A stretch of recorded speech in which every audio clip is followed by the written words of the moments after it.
กับช้อนส้อมไม่หั่นกินนี่กินแบบปกติไม่อร่อยนะไม่ค่อยอร่อยมากอะ กินต แต่ อน แนะน ตอน ำซอสอร่อย แบบไหนไม่ปกติ นี่แต่ซอสอร่อย ลองติดโทนะคะ มีคนหนึ่งเอาไว้ แล้วมีตัวไอ้สีส้มมานั่งรอรับประทานถ้า YouTube หรือไลฟ์สด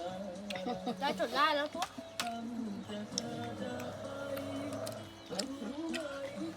มีทั้งหมาทั้งแมว มีทั้งคน เดี๋ยวเราจะผลไง ตริบไก่แม่อยู่ไหนไก่ขาหางอยู่ไหน ก็หักได้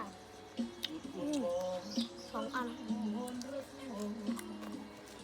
เสียงอะไร